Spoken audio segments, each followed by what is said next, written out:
अस्सलाम वालेकुम, good morning. Good morning and welcome to Geo Pakistan with Huma and Abdullah here. क्या हाल है? क्या हालात भाई? जो गर्मी है, मैं मतलब आई थॉट कि आज जो शो हम स्टार्ट करेंगे ना, बल्कि हफ्ता जो हम शुरू कर रहे हैं वो इस बात से कर लें कि गर्मियाँ आ गई हैं और वो बिल्कुल वो जो एक समर के मिडल वाली गर्मी होती है ना, पसीनों वाली, वो वाली हो चुकी है। कराची की बात हो रही है। अच्छा, वो सूरत हाल तो हमारे सामने है ही, और एक और सूरत हाल भी है कि आपको पता ही है जब मौसम तब्दील हो रहा होता है तो मुझे लगता है कि सब्जियों और फलों की वैरायटी जो है ना वो कुछ कम सी हो जाती है या कंफ्यूजन का शिकार हो जाती है। पहले मौसम की बात कर लें, आप फलों में, क्योंकि आप कीनू लें तो वो बेजायका हो चुके हैं, अब स्टोर के आ रहे हैं। तो स्टोरेज वाले आ रहे हैं। गर्मी के एज सच कोई फ्रूट अवेलेबल है नहीं, जो है वो बहुत महंगे हैं। अमरूद सिर्फ वाहिद फल बचता है जो इस वक्त आ रहा है, जो बेहतर आ रहा है। हाँ, लेकिन अभी गर्मियों के वो जो है, अच्छा मैंने लिया ना, मैंने एक्साइट होके खरबूजा ले लिया। खरबूजा अच्छा है, इतना बेजायका फीका खरबूजा निकला। अच्छा, हाउ अबाउट स्ट्रॉबेरीज? यहाँ स्ट्रॉबेरीज, हाँ स्ट्रॉबेरीज आ रही है, लेकिन आई जस्ट वंडर कि जितनी खूबसूरत वो स्ट्रॉबेरीज देखने में लग रही होती हैं, आपको पता ही है मुख्तलिफ वेंडर्स इर्द गिर्द लेके बेच रहे होते हैं, वो इतनी खुश जायका नहीं होती, खुश शक्ल बहुत होती हैं। अच्छा, खुश जायका यानी उर्दू में बता दूं आपको, मजे की इतनी नहीं होती, खूबसूरत ज्यादा लग रही होती है। हाँ, बट इतनी मुश्किल ना करो ना। बिल्कुल, that is very true. Almost कभी कभार लगता है कि वो रंग उनको किया हुआ है। In fact when you wash them तो थोड़ा सा रंग का आपको पिंकी पिंकी सी फील भी होती है, और फिर ऑब्वियसली टेस्ट नहीं होता ज्यादा। But forget that. बात यह है कि बहुत गर्मी हो चुकी है और बड़े दिन याद आ रहे हैं जब हमारी 2 हफ्ते की सर्दी आई थी यहाँ कराची में। आपको दे दूं मैं इस मौके पे, मेरे यहाँ गैस नहीं आई है अभी तक जी। मैं तो इन्ना लिल्लाह पढ़ चुका हूँ अपने चूल्हों, गीज़र वगैरह वगैरह पे। मैंने कल हमाद साहब को ट्वीट भी किया, SSGC पे रोज़ कंप्लेन कर रहा हूँ कॉल करके। मेरा कंप्लेन नंबर, मेरा ख्याल है मैं यहाँ पे टिकर की सूरत में नशर कर दूंगा कुछ दिन में। मतलब सैड बात है, कोई हाल ही नहीं है इस इदारे के। घर नहीं आ रही है आपकी गली? मेरी गली में नहीं आ रही है। गली में नहीं आ रही, वरना मैं कहती है मेरी गली में गैस नहीं आ रही है। और लिटरली कोई, मैंने वजीर आजम कंप्लेन पोर्टल पे कंप्लेन की है, वो हर थोड़े दिन बाद वो कंप्लेन बंद कर देते हैं, क्लोजर हो जाता है उसका कि इशू रिजॉल्व। मैंने उसको ये भी कमेंट कर दिया कि issue is not resolve. How about सारे हारबे में इस्तेमाल कर चुका हूं। How about we do something. अब ये तो एक केस स्टडी सामने आ गई ना, इनकी तो पूरी गली में नहीं आ रही। I can't say the same, क्योंकि हमारी अब आना स्टार्ट हो गई है। So we are going to invite you please write to us, especially if you are in Karachi, क्योंकि हम इसी का ज़रा मामला इस वक्त देख रहे हैं कि अगर आपके घर गैस नहीं आ रही तो क्यों नहीं आ रही, और अभी तक क्यों नहीं आ रही। अब तो गर्मियाँ ऐसी शदीद गर्मी हो चुकी है, और एक्चुअली वो रिफ्लेक्शन जो है थोड़ी सी, I was feeling bad for the cricketers. आपको पता है कि कराची में अब टेस्ट हो रहा है ऑस्ट्रेलिया और पाकिस्तान का। I was feeling very bad for them कि इनके लिए तो बड़ा, मतलब it's very difficult to be out in the अच्छा, एक तो डेड पिचेस, बोरिंग, इतनी गर्मी, लोग भी जो आ रहे हैं वो बेचारे पंखे झलझल के सो रहे हैं। फिर क्यों आएंगे इतनी गर्मी में? अच्छा, एक और क्विकली मैंने बात बतानी है, लंपी स्किन वाला जो मामला है ना, जो बीफ में। भाई वैसे जो डॉक्टर्स हैं, माहिरीन सेहत, वो कह चुके हैं कि अगर आप ये बीफ कंज्यूम करेंगे, खाएंगे, तो इसका आपकी सेहत पर कोई असर नहीं पड़ेगा। बिल्कुल भी आपकी सेहत के लिए नुकसानदेह नहीं है। It's all right. आप अच्छी तरह, आपको पता ही है माशाल्लाह, हम तो कीमा भून के खाते हैं। दूसरा ये कि चिकन की कीमतें, उसकी वजह से उसमें होश रुपया इजाफा हुआ है, पौने 600 रुपए फी किलो मुर्गी मिल रही है। ठीक, जो हम मेरा तो ख्याल है जो चीज, आई एम सॉरी, मैं जरूर कहूंगी, ऑल्दो ये लंपी, क्या कहते हैं, लंपी स्किन, 2 चीजें। एक तो इसका नाम ही कुछ और रख देते और फिर बताते कि खा सकते हैं। जिसका नाम लंपी स्किन रख दिया उसको हम खाएंगे भी कैसे? Very bad name. और दूसरा ये कि हमें इसके बारे में डिटेल में आगे जाके बात करेंगे। बिल्कुल हम करेंगे। एक और भी कमोडिटी है, कमोडिटी तो नहीं लेकिन एक और जरूरत की चीज है जिसकी कीमतों में होश रुपया इजाफा हुआ है। इन द नेक्स्ट आवर मैं आपको बताऊंगा, और किस तरह से पूरी मईशत और एक बहुत बड़ी इंडस्ट्री को वो मुतासिर कर सकता है, लेकिन उसके लिए थोड़ा सा इंतजार आपको करना पड़ेगा। शॉपिंग मॉल, ये not that I am questioning और यू नो किसी को मैं ये नहीं कर रही, बट अब जब एक जगह से आग लगी होगी तो अगर वो उधर ही कंट्रोल हो जाए और पूरी लपेट में, which means कि रेस्क्यू एहलकार भी कुछ देर से ही पहुंचे होंगे। I'm trying to imagine a picture। भाई 25 से ज़ायद गाड़ियां और मतलब 60 से ज़ायद रेस्क्यू एहलकार आग बुझाने की कोशिश कर रहे हैं। तो द स्केल ऑफ आग आप इमेजिन करें कि कितना बड़ा होगा। यूजुअली ये होता है, वी आर नो एक्सपर्ट्स, लेकिन किसी एक फ्लोर से आग शुरू होती है, फिर उस फ्लोर तक की कंटेन रहती है, और फिर आहिस्ता आहिस्ता दीगर फ्लोर से पूरी बिल्डिंग, यहाँ तो पूरी बिल्डिंग जल रही है। अच्छा, पुलिस के मुताबिक इस प्लाजा के जो सिक्योरिटी इंचार्ज हैं वो भी कुछ बीच में मुदाखलत कर रहे थे, कुछ जब इनको सारा ये इन्होंने रेस्क्यू ऑपरेशन में रुकावट डालने की कोशिश कर रहे थे, इसलिए उनको भी गिरफ्तार कर लिया। याद होगा लाहौरियों को वैसे कि इस प्लाजा के बिल्कुल साथ एक और प्लाजा है जिसमें इतनी बुरी तरह आग लगी थी, हफीज सेंटर में। मेरा ख्याल है कि कुछ साल पहले, तो वो भी पूरा जल गया था, सारी शॉप्स वगैरह, एवरीथिंग वाज बर्न।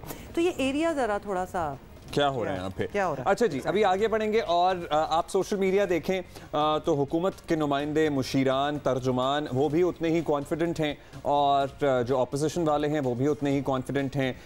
दोनों अतराफ से अल्टीमेटम्स और डेडलाइंस आने का सिलसिला भी जारी है। 48 घंटे, 24 घंटे, 12 घंटे, 8 घंटे, अब तो क्या हो, मतलब इट मेक्स यू वंडर ना कि हम किस तरफ जा रहे हैं, जो इतनी डेडलाइंस और टी माइनस वो नहीं होता कि अब हम पहुंचने वाले हैं, पता नहीं कि भाई जब चांद चढ़ेगा तो सभी देख लेंगे फिर, लेकिन अभी तो इंतजार ही है। अच्छा, तो एक दफा फिर आपको बता दें कि जी मुल्क की सियासत तूफान में फंसी कश्ती की तरह लहरों में हिचकोले ले रही है। कैसा तो गाना हो जाए मेरा ख्याल है, आज हो ही जाए। अच्छा, एक लम्हे नहीं, बट एक्चुअली इसी तरह ही हो रहा है सारा। एक लम्हे कुछ है सूरत हाल, दूसरे लम्हे कुछ है हालात कुछ और होते जा रहे हैं। ऐसा लग रहा है हर गुजरते घंटे के साथ इत्तेहादी एक बार फिर ऑपोजिशन की आंख का तारा बन गए हैं। काफली गेम क्यों है, एक और गाना बन गया। अब बीएपी ने बज़ाहिर अपना एक अलग ग्रुप बना लिया है। काफली हुकूमत के साथ जाएगी या ऑपोजिशन के साथ जाएगी, फैसला आज हो जाएगा। ये बड़ा अहम फैसला होगा।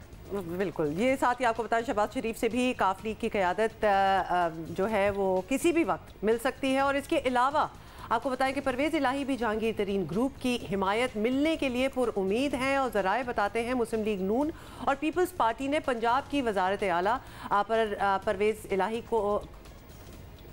इलाही को देने पर रजामंदी जो है वो जाहिर कर दी है। तो दैट्स बिग। और इसके अलावा आपको ये भी बताएं कि MQM के मुतालबात पर पीपल्स पार्टी ने भी आमादगी जो है वो दिखा दी है, जिसका ऐलान जल्द होने का इम्कान है। बहुत कुछ होने वाला है, बहुत कुछ होने वाला है। प्रॉमिसेस की जी ये भी अभी होगा। कुछ बड़े दिन से वैसे ये हो नहीं रहा सारा कुछ। एग्जैक्टली काफी दिन हो गए, रोज वही खबर हम दे रहे हैं। अच्छा, उधर ऑपोजिशन और हुकूमत दोनों के दरमियान लफ्जी जंग भी तेज से तेज हो रही है। ऑल्दो वजीर आजम का हाफिजाबाद में लहजा खासा बदला था। क्या नहीं, वो जो तंज के निश्तर तीर चला रहे थे ऑपोजिशन वालों पर और मुख्तलिफ अलकाबात से और नामों से पुकार रहे थे, वो नहीं उन्होंने सब कुछ किया हाफिजाबाद में। कल वजीर आजम ने बड़ा अवामी जलसा था, उससे खिताब में क्या कुछ कहा, एक स्निपेट आपको दिखाते हैं, then we'll tell you other things. इसकी कोई फिक्र ना करें कि ये जो सब इकट्ठे होकर कोशिश कर रहे हैं कि हुकूमत गिर जाएगी,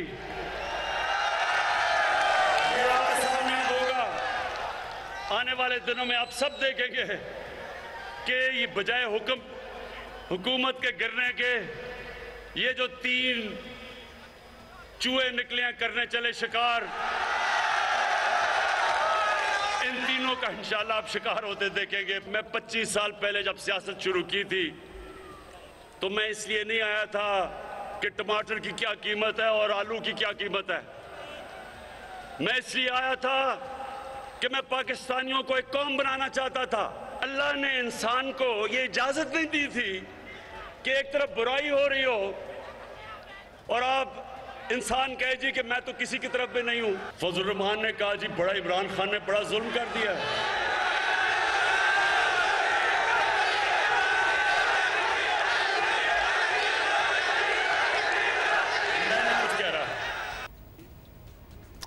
So वज़ीर आज़म did not come to power, Imran Khan साहब did not come to power कि वो टमाटर और आलू की कीमतों के बारे में फ़िक्रमंद हो।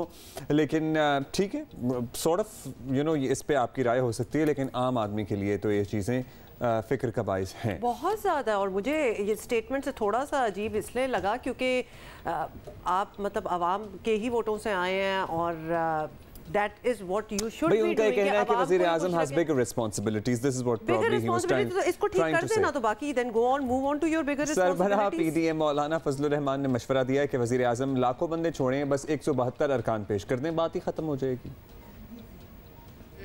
मेंबरान असम्बली को मरूब करने की कोशिश ना करें। कभी कहता है मैं 10 लाख लोग ले आऊँगा, कभी कितने लाख ले आऊँगा। बाबा 10 लाख लोग मत लाओ, तुम्हें हिम्मत है तो 172 पूरे कर लो, तुम्हारी बड़ी बात है। अब ये तो पागलों की तरह घूम फिर रहा है और बावली की तरह बोल रहा है। ये उसकी बुकराहट है जहाँ वो अपने इत्तेहादियों का एतमाद खो बैठा है, वो अक्सरियत खो बैठा है। लिहाजा पाकिस्तान की ब्यूरोक्रेसी, पाकिस्तान की एस्टेब्लिशमेंट इसका कोई हुक्म मानने की पाबंद नहीं है। चेयरमैन पीपल्स पार्टी बिलावल भुट्टो ने फिर वज़ीर आज़म को घर जाने का इज्जतदार तरीका बताया, उन्होंने क्या मशवरा दिया सुने जरा। ओके चलिए। मेरा आज भी आपके लिए यही तजवीज़ है कि इज़्ज़त के साथ इस्तीफ़ा दो। इस किस्म की जो सियासत पे आप उतर आए हो, ये मुल्क को तो नुकसान पहुंचाएगा, लेकिन आप ही को मुश्किल में डालेगा, आप ही की जमात को मुश्किल में डालेगा। आप इज़्ज़त से इस्तीफ़ा दे, साफ और शफाफ हमारा ये जो अदम एतमाद है और हमारा इलेक्टोरल रिफॉर्म्स का जो मकसद है, हम इलेक्टोरल रिफॉर्म्स करेंगे सब मिलके। जो इलेक्शंस आने वाले हैं, अगर हम सब कह सकेंगे कि ये साफ और शफाफ इलेक्शंस है, फिर जो भी अवाम मुंतखब करेंगे उनको मौका मिलेगा कि हम इस मुश्किल से निकले। वज़ीर दाखिला शेख रशीद अब भी पुरएतमाद हैं कि वज़ीर आज़म के ख़िलाफ़ तहरीक अदम एतमाद से कुछ निकलने वाला नहीं है, और मुख्तलिफ और जो मुशीरान और तर्जुमान हैं उनके ट्वीट्स वगैरह और बयानात भी सुन लें। Everybody seems confident, at the same time opposition वाले भी कॉन्फिडेंट हैं, तो हम सबको मेरा ख्याल है कि इंतज़ार करना पड़ेगा। लेकिन वज़ीर दाखिला क्या कह रहे हैं सुने। अपोजिशन का काम ही यही है जो वो कर रही है। जब हम भी अपोजिशन में थे ऐसी बढ़के मारते थे। कहीं नहीं जा रहा इमरान खान, इंशाअल्लाह ताला 5 साल पूरे करेगा, और हम चाहते हैं कि इत्तेहादियों को भी साथ लेके चलें। हम चट्टान की तरह उसके साथ खड़े हैं। देखें, मुल्क अनारकी की तरफ जा रहा है और मुल्क को जमहूरियत की तरफ जाना चाहिए। अदम एतमाद का फैसला होना चाहिए। पता है क्या, मुझे इसमें हम जैसे लोग जो आवाम हैं और आप जैसे लोग, उनके लिए बुरा महसूस हो रहा है, क्योंकि शेख साहब ने अभी एक बात की, जब हम भी अपोजिशन में थे तो ऐसे ही बढ़ के मारते थे। तो अब आपको समझ आ गई कि क्या हो रहा होता है, how does this system work. मतलब ये बाद में आकर खुद ये एतराफ़ करते हैं कि हम तो बढ़ के मारते थे, जिसमें हकीकत सच्चाई कोई नहीं होती। बढ़क वही होती है ना जिसमें हकीकत और सच्चाई कोई ना हो। तो वो तमाम बातें जो शेख रशीद इससे पहले करते थे, जब ये लोग बरसर इख्तदार नहीं थे, या इनके रफ़क़ा, और क्योंकि इमरान खान के दस्तरास्त के तौर पर एहतजाज और दीगर प्रोटेस्ट्स में उनके साथ होते थे, तो जितनी भी बातें होती थी वो सब बढ़ के होती थी, उसमें कोई हकीकत और सच्चाई नहीं होती थी। इसका मतलब है ये आवाम को, अपने वोटर सपोर्टर को बेवकूफ़ बना रहे होते थे। अच्छा, ये फिर And still you're again ready to believe anything these people say? Anybody for that matter। हम किसी पार्टी या किसी की बात नहीं कर रहे, just all of them। हम हमेशा से यही कहते हैं कि जब वोट देने का टाइम आता है ना, तो अच्छे इंसान को वोट दें। ये ना देखें कि कौन सी पार्टी है क्या है, क्योंकि जब अच्छे लोग आएंगे तो काम अच्छा होगा। अच्छा जी, एहसन इकबाल साहब ने क्या कहा है क्विकली, वो भी इसी तरह की बात कर रहे हैं कि कामयाब होगी उनकी तहरीक। सुन लें जल्दी से। अगर ये हुकूमत रुखसत ना हुई तो खुदा ना खास्ता मुल्क ऐसे दलदल में धंस जाएगा जिससे निकालना शायद अगर नामुमकिन नहीं तो बहुत ज्यादा मुश्किल हो जाएगा। पाकिस्तान के अवाम ने महंगाई को और इमरान खान को बाय बाय कह दिया है, और वो आपको रुखसत करना चाहते हैं, और इंशाल्लाह ये तहरीक अदम एतमाद पाकिस्तानी अवाम की उमंगों के मुताबिक आपको घर भेजें। अच्छा जी, हाँ, आज भी बहुत अहम इजलास होने, अपेरेंटली शहबाज शरीफ साहब ने एक डिनर होस्ट करना है जिसमें सारे अपोजिशन के रहनुमा PDM वगैरह तो होंगे ही। अब लेट्स सी के कोई इत्तेहादी हुकूमत का भी उसमें शामिल होता है। इत्तेहादियों की अपनी मुशावरत का सिलसिला अभी तक जारी है, ना रुकने वाला सिलसिला, ना खत्म होने वाला सिलसिला वो चल रहा है। लगता है कि कोई कंक्लूजन हो, अभी मुझे लगता है कि ये 48 घंटे ना वाकई डिसाइसिव होंगे, इसमें एक पिक्चर क्लियर हो जाएगी। जो भी होगा हम सबको इंतजार रहेगा। बस होपफुली जो भी हो मुल्क के लिए बेहतर हो। रहनुमा मुस्लिम लीग नून आज़मा बुखारी साहब हमारे साथ हैं। आज़मा बुखारी साहब, बहुत बहुत शुक्रिया, आपने हमें ज्वाइन किया है। अच्छा, पहले तो हम जरा एक क्लैरिटी चाहते हैं कि ये बता दें कि हम कई सालों से सुन रहे हैं कि बुज़दार की हुकूमत ठीक नहीं, लेकिन बुज़दार टारगेट भी नहीं है। तो टारगेट इमरान खान है ये कहा जाता था। अचानक बात बुज़दार साहब तक कैसे आ गई? मुस्लिम लीग नून पंजाब के वज़ीर आला के पीछे क्यों पड़ गई है? तो ये क्लैरिटी हो जाए तो हम आगे बात करते हैं, मेरा ख्याल है। जी बहुत शुक्रिया। देखिए, हमारा इस पूरे सिस्टम को बुज़दार साहब अव्वल जो हैं, जो इमरान खान साहब हैं, वो सारे सिस्टम को रन कर रहे हैं। और हमारा पंजाब के अंदर भी बुज़दार साहब बेचारे तो डमी चीफ़ मिनिस्टर हैं। बेसिकली तो इमरान खान हैं जो पंजाब के डिफेक्टो चीफ़ मिनिस्टर हैं, और तमाम इख्तियारात वो बनी गाला से इसके इस्तेमाल भी कर रहे थे और चला भी रहे थे। लेकिन अब जब इमरान खान साहब ही नहीं रहेंगे तो इमरान खान साहब की लाया हुआ एक ऐसा शख्स जो 3.5 साल में पंजाब को कम से कम 15 साल पीछे ले गया है, उसको रखने की तो कोई जो है वो लॉजिक समझ में नहीं आती। सो इसलिए इमरान खान साहब के साथ उनका सारा बैगेज जो है वो उनके साथ जाएगा। सो इसलिए बुज़दार साहब जो हैं, इमरान खान साहब की रुखसती के बाद उनकी रुखसती भी तय है, और उनकी रुखसती भी अल्लाह ताला बहुत जल्द करेंगे। अच्छा, चलें लेट्स सी क्या होता है। अब अज़मा साहिबा, इत्तलात ये भी हैं कि तहरीक एतमाद की कामयाबी के लिए मुस्लिम लीग नून बड़ा कॉम्प्रोमाइज़ करने को तैयार हो चुकी है। जो है वजारत आला पंजाब की, अगर वो काफ लीग को दी जाती है तो मुस्लिम लीग नून का जो नज़रियाती कारकुन है उसे कैसे समझाएंगे कि पार्टी ने चौधरीयों के लिए क्यों वोट किया, क्योंकि इससे पहले शाहिद खान अब्बासी और आपके कुछ दीगर लोग हैं उनको सख्त रिजर्वेशंस थी इस मामले पे। देखिए, अभी तो ऐसा फैसला मेरी नॉलेज में नहीं है, लेकिन पार्टी क़यादत जो है उसको हर चीज़ को देखकर सोच समझकर फैसले करने पड़ते हैं।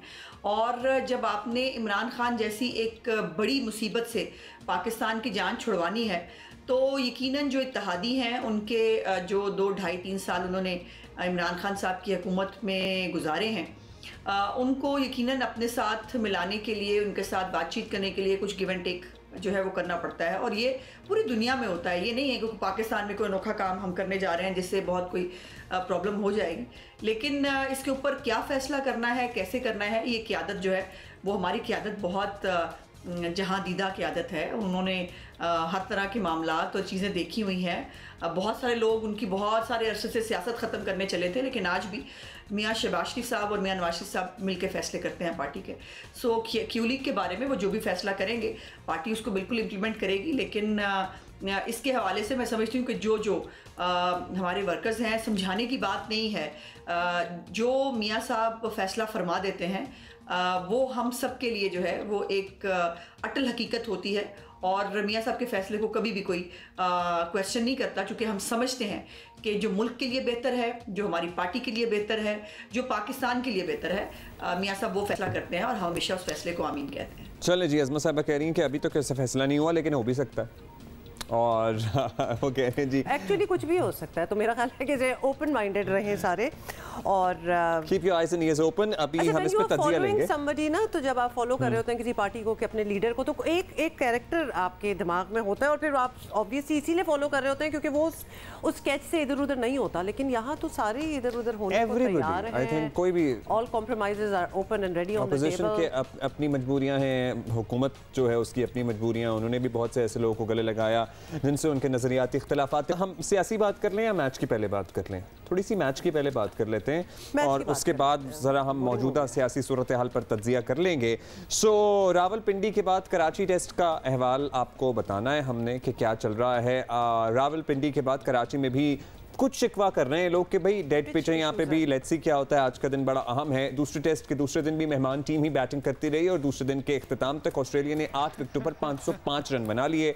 उस्मान ख्वाजा क्या ज़बरदस्त वो परफॉर्म कर रहे हैं, 160 रन की शानदार इनिंग उन्होंने खेली और आखिर में एलेक्स कैरी 93 रन बना सके और स्टीव स्मिथ 72 रन बनाकर पेवेलियन लौटे। पाकिस्तान की जानिब से फहीम अशरफ और साजिद खान ने भी 2-2 खिलाड़ियों को आउट किया। आज कराची टेस्ट का तीसरा दिन है और खदशा यही है कि ये मैच भी ड्रॉ हो सकता है। हालांकि रावलपिंडी टेस्ट की डेड विकेट पर पीसीबी को खूब तनकीद भी सहनी पड़ी थी। अब क्या होता है ये हम जान लेते हैं। सिकंदर बख्त हमारे साथ मौजूद हैं। Siku, since you are an expert and आप हमें बेहतर बता सकते हैं क्लोजली मुशाहिदा करके, फिजिकली तो आप नहीं जा सके लेकिन जो टीवी पे नज़र आ रहा है, क्या ये टेस्ट नतीजा खेज साबित हो सकेगा या वो पिंडी टेस्ट वाला ही हाल होगा? देखो अब्दुल्ला, सबसे पहले तो मैं जल्दी से बराबर वाला मुल्क जो है हमारा पड़ोसी मुल्क, उधर बेंगलोर के अंदर मैच हो रहा है इंडिया और श्रीलंका का, और उधर जो है 2 दिन के अंदर, सिर्फ 2 दिन हुए अभी तक 700 रन बने हैं और 30 विकेटें भी गिर गई हैं और इंडिया जीतने वाली पोजीशन में आ गया। वहाँ रिजल्ट ओरिएंटेड पिचेस बनाते हैं, जो मैं बार बार कह रहा हूँ, या तो आप फास्ट बना दें या स्पिन बना दें, मगर रिजल्ट 419 ऑल्दो अभी चाहिए जीतने के लिए श्रीलंका। हाँ, तो बस तो हाँ, श्रीलंका को तो वो जीतने की पोजीशन में है इंडिया। एनीवे, अब हम इस मैच की बात करते हैं। ये मैच शुरू होने से पहले एक ऑस्ट्रेलियन जर्नलिस्ट का मुझे फोन आया था, उसको कराची की कुछ हिस्ट्री मालूम करनी थी, तो उसने मुझे बताया कि हम सबका ख्याल है कि हम ये जो पिच है टूट जाएगी चौथे 5वें दिन और ये जो है रिजल्ट इसका आ जाएगा। That was his opinion. तो मैंने उससे पूछा था कि आपने फिजिकली जाके पिच देखी? उसने कहा नहीं, हमने दूर से बिनोकुलर से देखी है। तो मैंने कहा दूर से देखने में उसमें बड़ा फर्क होता है, मगर ये उनकी ऑब्जर्वेशन थी, तो उसका मतलब है वो एक ऑस्ट्रेलियन तो नहीं होगा, वहाँ सारे मौजूद होंगे, सबने देखा होगा, सबकी राय ये होगी।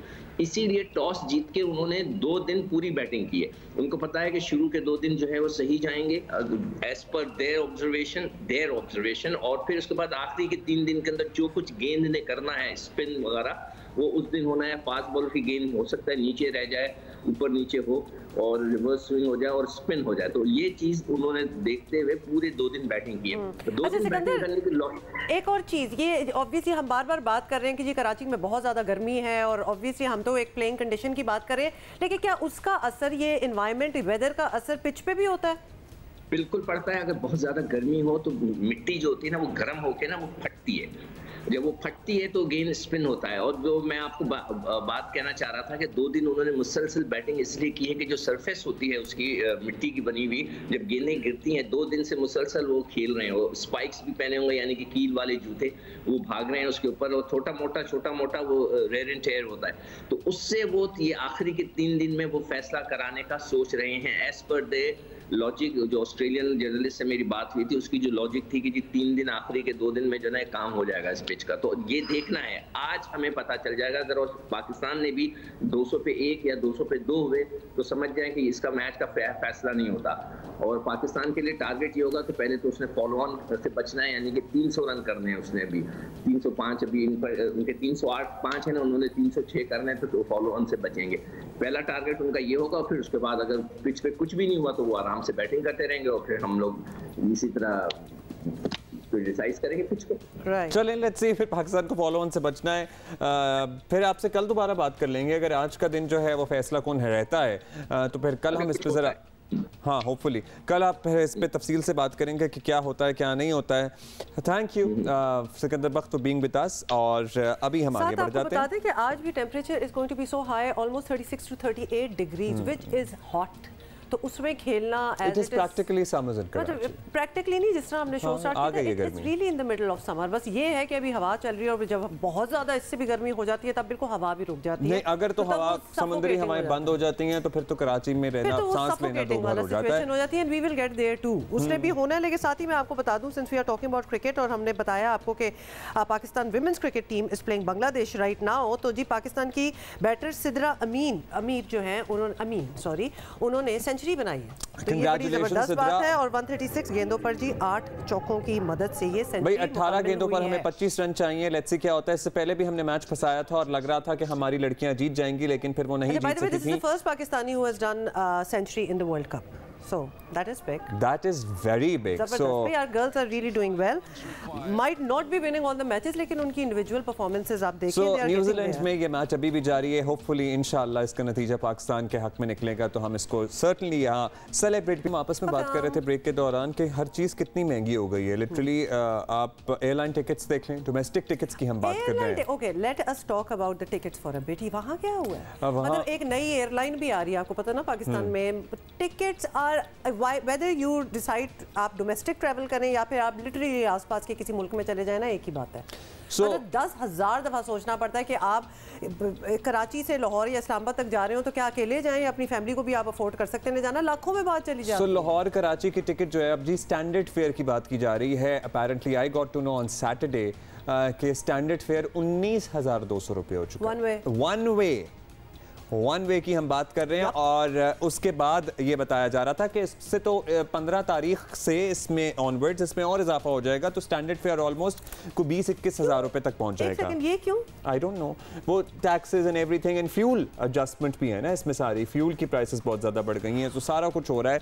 So it is insane. एक और चीज़ जो बड़ी है, सीमेंट की बोरी, पर बोरी की कीमत 900 रुपये हो गई है। फी बोरी सीमेंट की 900 रुपए तक पहुंच गई है। सो कैन यू इमेजिन कि कॉस्ट ऑफ कंस्ट्रक्शन कहां पहुंचेगी?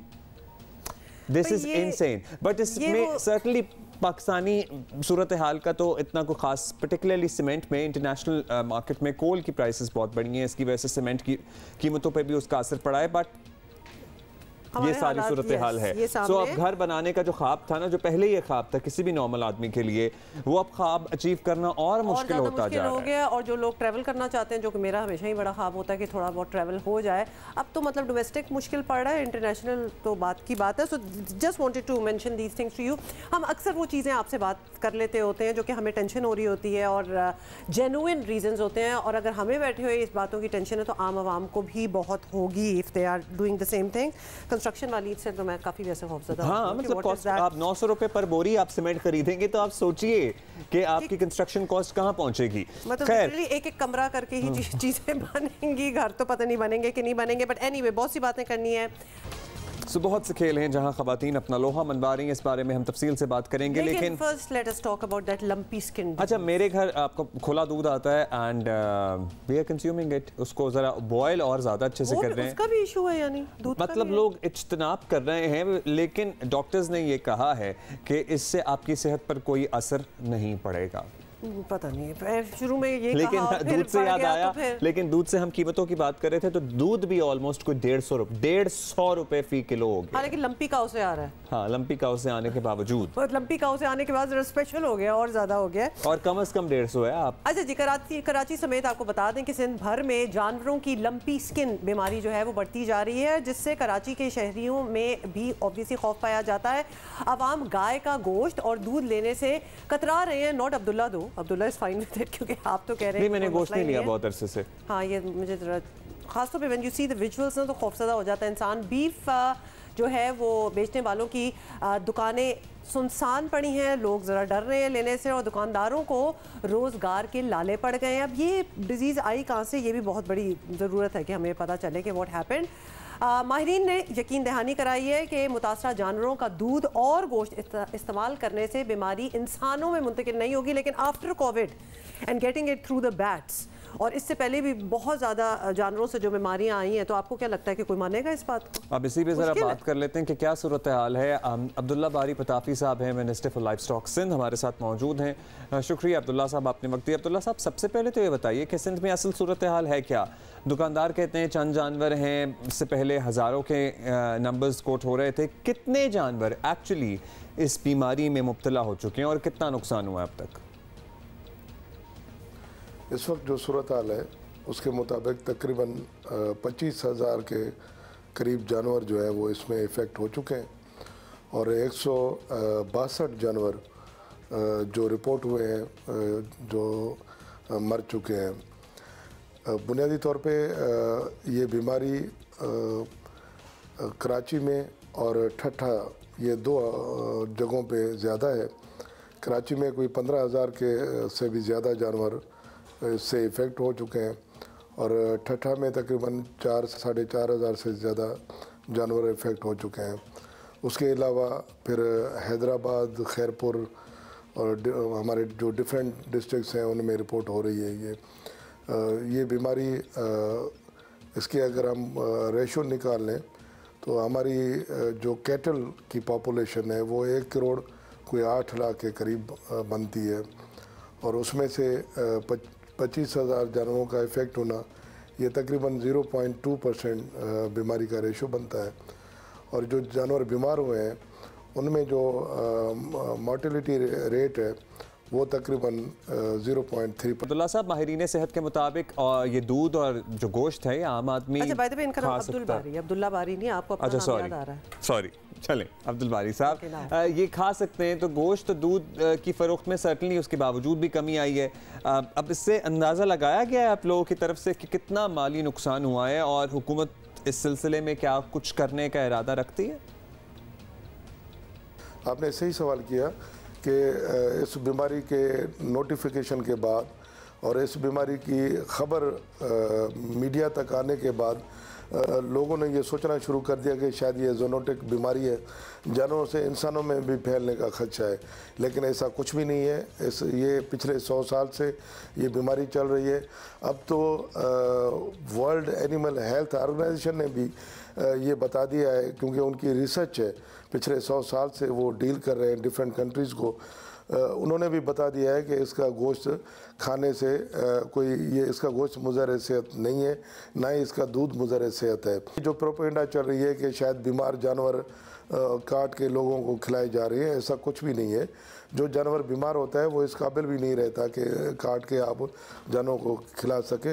वो जानवर पहले से तकलीफ़ में होता है, वो दूध देने के काबिल नहीं होता, दूध नहीं दे पाता, तो वो उन जानवरों को क्वारंटाइन किया जाता है। क्योंकि नवंबर से ये बीमारी चल रही थी, तो हर जगह पे हमारे ऑफिसर्स मौजूद हैं, हर कॉलोनी में मौजूद हैं, हर एरिया में हमारे और हर डिस्ट्रिक्ट में हमारे ऑफिसर्स मौजूद हैं। जहाँ पे ये बीमारी सामने आती है वहाँ पे हमारे ऑफिसर्स पहुँच जाते हैं, उनको क्वारंटाइन किया जाता है।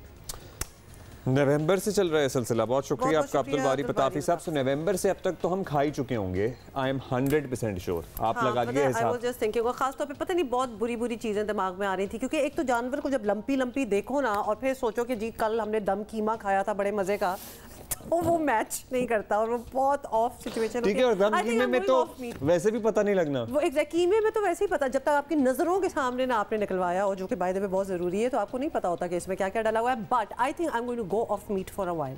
हाँ, कुछ ऐसा करना पड़ेगा, क्योंकि बहुत देखिए ऑल्दो इसका सेहत पर मुज़र असर नहीं है, ये माहिरीन कह रहे हैं, लेकिन फिर भी दिल नहीं मान रहा। अभी हम जो हैं आपको बताना चाहते हैं कि क्या हो रहा है, होने वाला है। वैसे ये पता है क्या, ये एक ऐसा सवाल है जो शायद टाइम ही बताएगा, और सलीम साफ़ी साहब हमारे साथ मौजूद हैं, उनसे ज़रा बात कर लेते हैं। साफ़ी साहब शुक्रिया, आपने वक्त दिया। आपके हम तज्ज़ियों का सिलसिला आपके ऑनलाइन और ऑफलाइन दोनों जारी है, वो भी हम देख रहे हैं, फॉलो कर रहे हैं। लेकिन हम ये आपसे जानना चाहते हैं कि वज़ीर आज़म के इससे पहले 2 खिताबात और कल का हाफिज़ाबाद का खिताब, हमें एक स्ट्राइकिंग डिफरेंस नज़र आया। मतलब वो अपोजिशन रहनुमाओं को नामों से नहीं बुला रहे थे। इससे पहले तो उन्होंने ये भी बता दिया था ना कि उन्हें आर्मी चीफ ने मना किया था कि नाम ना लें, उसके बावजूद उन्होंने नाम लिया था। ब्लैकमेल करने, मतलब वो क्या क्या बातें कर रहे थे, बहुत सी चीज़ें उन्होंने कही थी, बड़े गुस्से में थे। लेकिन कल जो उनका लहजा भी बड़ा नरम था, हाँ, और लगता था तो क्या ये कॉन्फिडेंस की निशानी हम समझें कि अब उन्हें लग रहा है कि मामला सेटल हो गया, इसलिए उन्होंने कहा मट्टी पाओ जाने दो? नहीं, जब हुक्मरान ये देखते हैं कि उसका इक़्तिदार ख़तरे में है, तो एक तो आम तौर पर भी वो मुख्तलिफ हरबे आज़माता है। कभी भी अपीज़मेंट की रास्ते पे चलता है, कभी धमकियां देता है। और इमरान ख़ान साहब तो वैसे भी नॉर्मल हालात में भी इसके लिए मशहूर है कि वो यू टर्न्स लेते हैं। तो वो मौक़िफ़ में भी यू टर्न्स लेते हैं और ये बिहेवियर में भी वो यू टर्न्स लेते रहते हैं। और अब के बार तो उन्होंने, चूँकि वो न सिर्फ एक ही लैंग्वेज इस्तेमाल की थी, बल्कि वो पाकिस्तान के एक इदारे और उसके सरबराह से मंसूब कुछ बातें करके उन्होंने उसके बाद फिर वो ख़राब लैंग्वेज इस्तेमाल की थी। तो हो सकता है कि वहाँ से भी उनको कोई एहतजाज हुआ हो, और मैं नहीं समझता कि प्रेशर कम हुआ है, बल्कि ज़मीनी हक़ाइक़ तो ये बता रहे हैं कि गुज़िश्ता दिन की बनिस्बत आज उन पर प्रेशर बढ़ गया है। अच्छा साफ़ी साहब, हुकूमत के पास तो देने को बहुत कुछ होता है, अगर कंपैरिजन करें अपोजिशन के से, तो क्योंकि अपोजिशन के पास तो वादे और उम्मीदें टाइप की चीज़ें होती हैं, तो इसके बावजूद हुकूमती इत्तेहादियों का झुकाव जो है वो बता रहा है कि अब तक हुकूमत कामयाब नहीं हो सकी। तो सवाल ये है कि तहरीक इंसाफ वाले क्यों डील नहीं कर पाए अपने ही दोस्तों से? यकीनन हुकूमत के पास बहुत कुछ होता है देने को, लेकिन अलमिया ये है कि ये जितने भी इत्तेहादी हैं उनको इस हुकूमत ने कुछ भी नहीं दिया। मसलन MQM को एक जबरी इत्तेहाद पे मजबूर किया गया, लेकिन उस जबरी इत्तेहाद में भी MQM के साथ जो वादे हुए थे उनके ऑफिस के हवाले से, उनके मिसिंग पर्सन के हवाले से, वो एक भी पूरा नहीं हुआ। वजारतों के हवाले से भी पूरा नहीं हुआ। फ़ारूक नसीम को वो अपना नुमाइंदा नहीं मानते थे, लेकिन फिर भी उन्होंने उनको उनका नुमाइंदा बना के वज़ीर रखा। इसी तरह क्यू लीग के साथ भी इमरान ख़ान साहब का रवैया वो इंतहाई नामुनासिब था, और मोने सिलाही को आजकल जो उनके रोज़ाना इनफरादी मुलाकातें करते हैं तो उनको 2-2.5 साल तक वजारत के लिए तड़पाए रखा। फिर यही मामला GDA का भी है, और फिर बाप पार्टी को भी इस वक्त ये शिकायत है, खुसूसन जो जाम कमाल और अनवर हक काकड़ और ये लोग हैं, कि उनके सूबाई हुकूमत को तब्दील किया गया इमरान ख़ान के ईमा पे, और उस मुश्किल वक्त में उन्होंने उनका साथ नहीं दिया। तो ये सब लोग तो तपे हुए बैठे थे। ओके जी, तपे हुए बैठे थे ये लोग, और इनको इंतजार था कि अब कुछ होगा, कुछ लेट्स सी क्या होता है। अभी भी आपको पता है सूरत हाल वाज़ेह नहीं है। सूरत हाल तभी वाज़ेह होगी जब एक्चुअली हुकूमत इत्तेहादी अपना कोई फैसला सुना देंगे। और कल रात तक भी यही था कि मुशावरती इजलास जारी है, और वो जो टर्म एक इस्तेमाल होती है ना, बड़े सर जोड़ कर बैठ गए, पर हुए थे बड़े मतलब पार्टी के बड़े। हम भी ये टर्म यूज करते हैं और हम बताते हैं ऑफ कोर्स पार्टी के बड़े, बट बड़े सर जोड़कर मतलब व्हाट आर दे डूइंग, बड़ों ने पता नहीं अपना कुछ खास किया बाकी छोटे, but I think we should change इस पार्टी में पहले बता दें कि who would like to be called a छोटा या छोटू। मैं बड़ी एक्साइट होती हूँ जब लड़कियाँ वो काम करें जो कि लड़कियों से एक्सपेक्ट नहीं किया मैं तो शदीद इम्प्रेस हूँ इस वक्त। ऐसे स्पोर्ट्स में लड़कियाँ जाएं जो कि बिल्कुल ही लड़कियों से आप एक्सपेक्ट नहीं कर सकते। And we are talking about Pakistani लड़कियाँ, दुनिया में तो होता ही होगा। So today we are talking about jeep racing. Imagine that.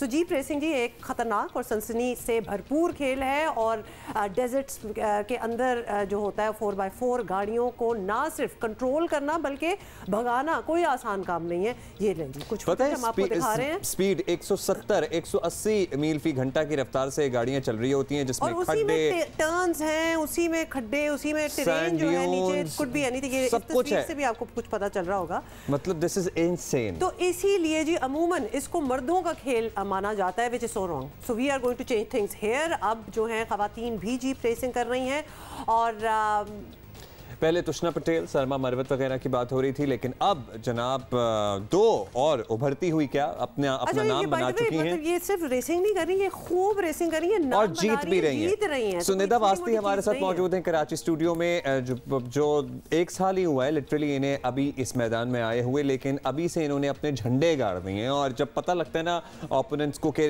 Nida जो है किसी रेस में है, तो लोग वैसे ही जरा टेकने बैक हो जाते हैं कि भाई निदा ने तो जीत ही जाना है। उसके अलावा Zulekha is joining us from Lahore, और वो जरा ज़्यादा अरसे से ये मैं क्या खेल तो मैं बिल्कुल नहीं कहूँगी, तो रेसिंग ही होती है, इसको क्या खेल कह सकते हैं? हालांकि हम तो क्रिकेट को भी खेल कहते हैं, but it is sport. Thank you so much ladies for being here. Nida and Zulekha, Nida आपसे बात स्टार्ट करते हैं। आपने चूंकि सिर्फ 1 साल ही हुआ जो आपने शुरू किया है, तो सबसे पहला सवाल ये है कि क्यों शुरू किया, मतलब इसमें आपको क्या अट्रैक्टिव चीज़ नज़र आई? Are you a good racer? जी मैं actually first of all thank you so much for inviting me. और मैंने जो है race, I got into racing because of my brother. He is been racing since 2012 और मेरी इंस्पिरेशन, मेरी motivation और मेरे mentor and my co driver my brother is actually, and उनकी वजह से मैं हूँ। मैंने 2021 में रेस स्टार्ट की और मैंने फ़र्स्ट हब रैली की जिसमें I got 3rd position, and उसके बाद फिर मैंने जो है वो गवादर रैली की, उसमें आई गॉट 1st पोजीशन। और अभी रिसेंटली जो चोलिस्तान जो कि इंटरनेशनल रैली कहा जाता है, जिसको सबसे बड़ी रैली कहा जाता है, उधर भी आई गॉट 1st पोजीशन। अच्छा, जल्दी से ये बता दें for our viewers and for us also, जब ये हम खवातीन रेसर्स की बात कर रहे हैं तो इसमें सारी पार्टिसिपेंट्स खवातीन होंगी? Exactly yes. उसमें जो है कैटेगरीज होती है, वुमेन कैटेगरी अलग होती है, मेन कैटेगरी अलग होती है, लेकिन डिफरेंस क्या होता है दोनों में?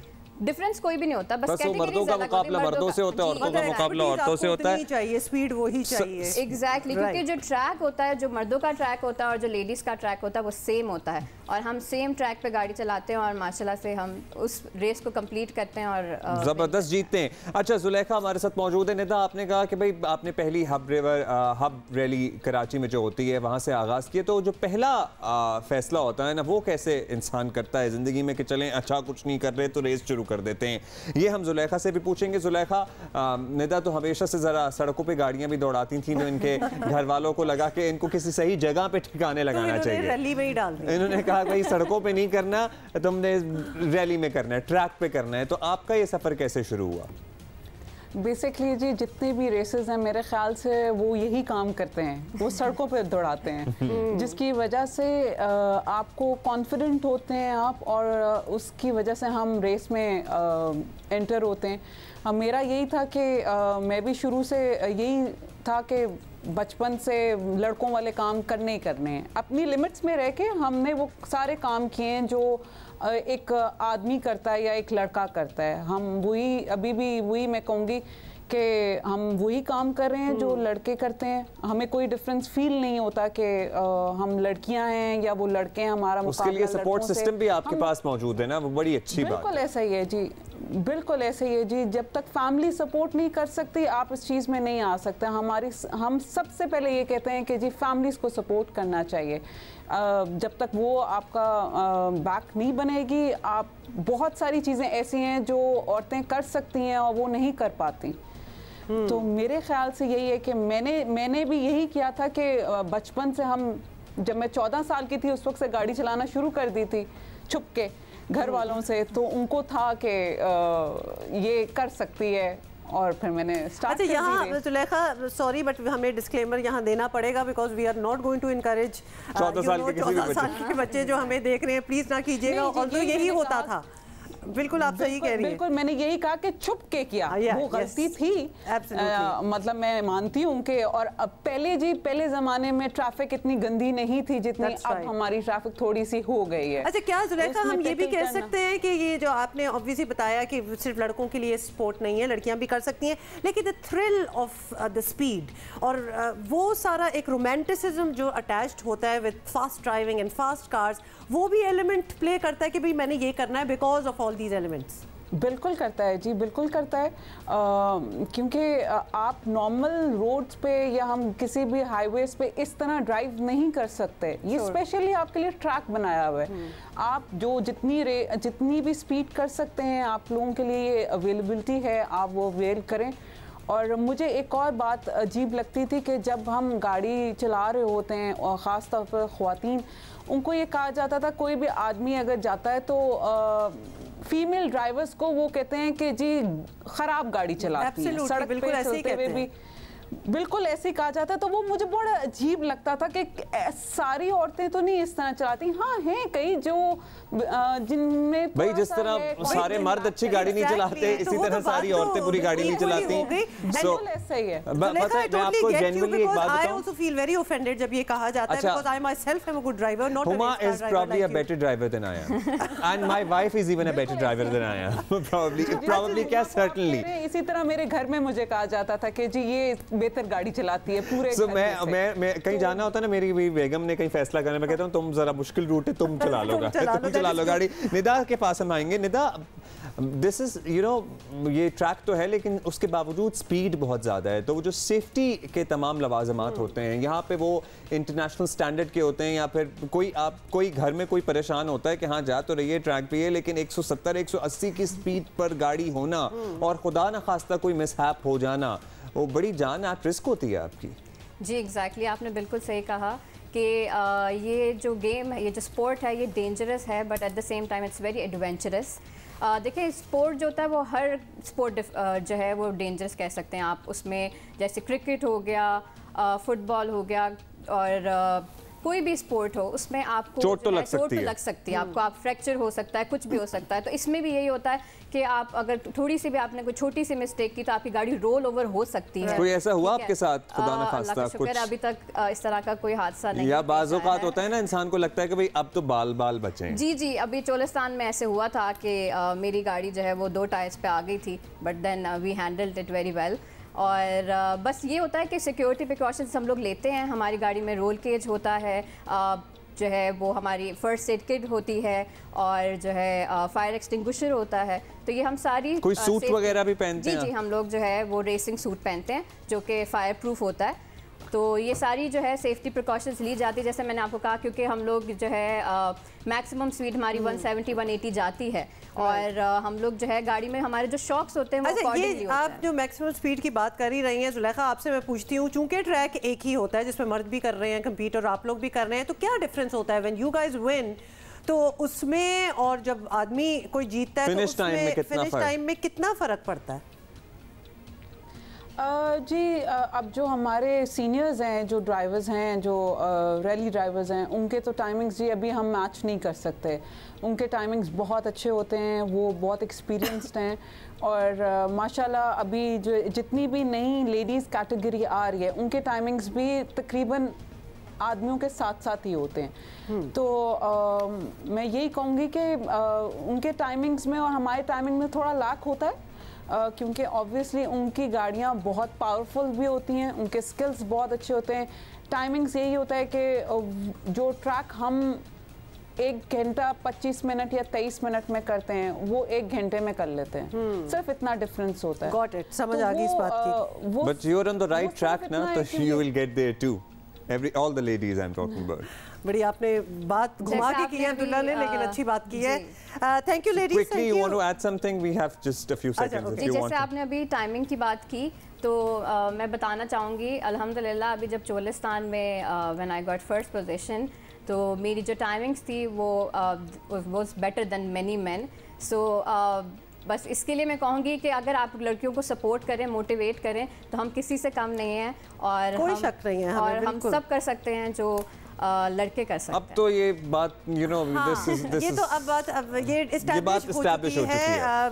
Nida Wasi and Zulaikha Niazi, thank you so much for coming here.